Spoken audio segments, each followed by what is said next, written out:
और अगली बड़ी खबर इराक से आ रही है। इराक में हुए मिसाइल हमले पर बड़ा खुलासा हुआ है। यूएस के साथ इजरायली ठिकाने भी टारगेटेड पे थे। इराकी मीडिया ने बड़ा दावा किया है मोसाद के ट्रेनिंग सेंटर्स भी टारगेट पर थे। तो ये बहुत बड़ी खबर सामने आ रही है। यूएस के साथ साथ इजरायली ठिकाने भी टारगेट पे थे। मोसाद के ट्रेनिंग सेंटर्स को भी टारगेट पर रखा गया था। इराकी मीडिया के हवाले से खबर आ रही है।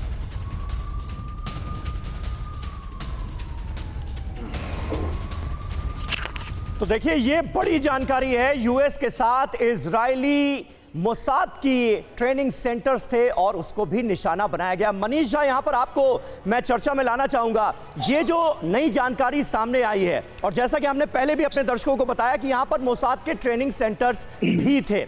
याद कीजिए, कुछ दिनों पहले दमिश्क में जो इजरायली हमला हुआ था उसमें 2 इरानियन रिवॉल्यूशनरी गार्ड्स मारे गए थे। उसके बाद बाकायदा ईरान के विदेश मंत्रालय ने प्रेस कॉन्फ्रेंस में यह कहा था कि इस हमले का करारा जवाब दिया जाएगा। कस्में खाई गई थी बदले की। क्या उससे जोड़कर भी देखा जा सकता है इसे? जी हाँ, बिल्कुल समीर। देखिए, अगर पहली नजर में आप देखें तो चूंकि ईरान की मीडिया की तरफ से भी इस बात को कहा गया है कि जो सीरिया में अटैक हुए थे, ईरानियन रिवॉल्यूशनरी गार्ड के 2 अधिकारी, बड़े अधिकारी मारे गए थे, उसका बदला लिया गया है। इस तरह की चर्चा ईरानियन मीडिया में चल रही है। और इस संदर्भ में अगर आप देखें तो जनरल सुलेमानी की हत्या के बाद अब ये दूसरी ऐसी घटना थी जब सीरिया में ईरानियन रिवॉल्यूशनरी गार्ड के 2 बड़े अधिकारी मारे गए थे। तो उस संदर्भ में इस अटैक को भी आप देख सकते हैं, खास करके तब जबकि ईरान की तरफ से ये दावा किया जा रहा है कि यहाँ पर जो है वो इजरायली कुछ अहम ठिकाने थे। लेकिन फिर बात वही है कि 12 फतेह मिसाइल का इस्तेमाल। ठीक है, जी द्विवेदी सर आपके पास आ रहे हैं। देखिए, एक और इंफॉर्मेशन जो यहां पर जुड़ रही है कि जो मोसाद के ट्रेनिंग ठिकाने थे उनको भी टारगेट पर रखा गया था। यानी कि अमेरिका के साथ साथ इजराइल को भी इसमें निशाने पर लिया गया था, उनके ठिकानों पर टारगेट के साथ। अब इसको किस तरह से आप देख रहे हैं? क्योंकि जियोपॉलिटिक्स को अगर देखा जाए तो इजराइल और जो अमेरिका है वो दोनों करीब, लेकिन यहां पर जो ईरान के साथ अदावत है वो भी खुलकर साफ है।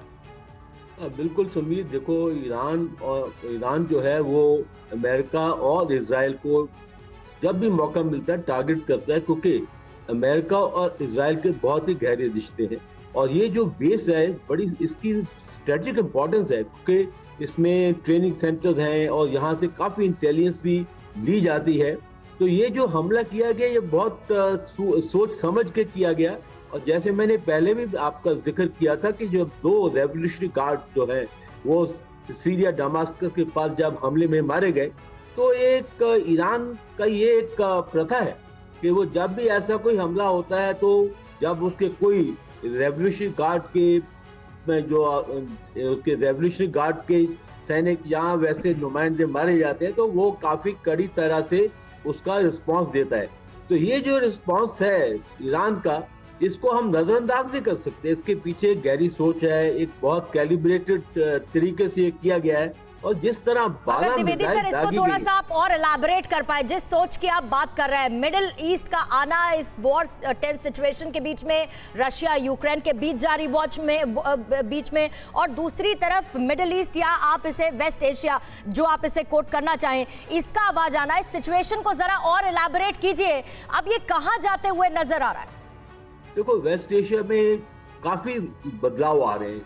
जैसे ही अमेरिका ने वेस्ट एशिया से वो निकले तो रशिया ने अपना जो है प्रभाव वहां बनाना शुरू कर दिया। साथ ही साथ चीन भी वहां अंदर आ गया। और अभी देखें कि चीन और ईरान की $400 बिलियन की अभी डील हुई है।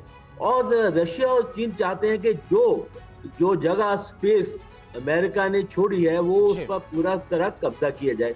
और साथ ही साथ देखो, पुतिन जो है उनकी एक मंशा है कि रशिया को फिर वैश्विक ताकत बनाना है। तो वो काफी कोशिश कर रहे हैं कि वेस्ट एशिया में उनका प्रभाव और भी आगे बढ़े। ठीक है, ये सब जो ठीक है सर, संत मिश्रा, ठीक है सर, आएंगे सर आपके पास फिर से। संत मिश्रा सर, आपसे मेरा एक सवाल है कि देखिए, जब ऑयल इंपोर्ट्स की बात करें, कोल इंपोर्ट्स की बात करें, तो इस पर सैंक्शन जब लगाया गया अमेरिका की तरफ से रशियन सप्लाई पर, तो साथ ही साथ पैरेलल जो बातचीत है वो वेनेजुएला और सऊदी अरब के साथ हुई। क्या ये एक डेस्परेट एक्शन देखा जा सकता है? देखिए, रेवोल्यूशनरी गार्ड्स का मारा जाना और मोसाद पर टारगेट करना वो एक पॉइंट भी वो भी एक पॉइंट है जो यहां पर डिस्क्राइब किया गया, लेकिन क्या ईरान भी अपनी भागीदारी चाहता है? ऑयल एक्सपोर्ट की बात करें, प्रोडक्शन की बात करें, तमाम सैंक्शंस क्योंकि ईरान पर लगाए गए हैं, इसको देखा, इसमें डेस्परेट इस एक्शन को देखा जा रहा है क्या? बिल्कुल बिल्कुल। मुझे इसमें एक बात मैं और जोड़ना चाहता हूँ। मुझे लग रहा है कि अफगानिस्तान डिबैकल और नाटो और खासकर अमेरिका की जो पॉलिसी है थोड़ी सी जो एग्रेसिव नहीं है, दे आर डिफेंसिव। तो मुझे लग रहा है कि ईरान को, रशिया को ये लग रहा है कि ये लोग कुछ करेंगे नहीं। आपको पता है कि Russia is little powerful but Iran does not stand anywhere. Iran का कोई प्रभुत्व नहीं है अमेरिका के सामने, बट एक सिंबॉलिज्म दिखाने की बात हुई है। यहाँ तक कि जो बाइडेन ने ईरान के साथ भी डील करने की बात की थी, लेकिन रशिया को यह लग रहा है कि कहीं ईरान और अमेरिका में डील हो जाए तो रशिया कहीं अलग थलग हो जाए। तो ये भी दिखाने की बात थी कि नहीं, हम लोग साथ में हैं और आपके रिवोल्यूशनरी गार्ड भी मारे गए हैं, तो लेट्स अटैक। मनीष जी जैसे बोल रहे थे कि ये बहुत बड़ा आश्चर्य है कि पहले ड्रोन से अटैक होता था और आज आप देख रहे हैं कि फतेह 110 मिसाइल्स, वो भी एक नहीं 12 मिसाइल डाली गई।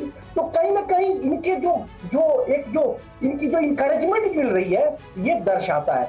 और मुझे लगता है कि इससे अमेरिका को एक बहुत बड़ी सीख मिलेगी और अमेरिकन मीडिया और अमेरिकन कोर्टरी के भी लोग को लगता है कि they have to be aggressive because ये वैक्यूम क्रिएट हुआ है और they are taking the benefits. अड़ी सोमवार से शुक्रवार शाम 6 बजे सिर्फ TV9 भारतवर्ष पर।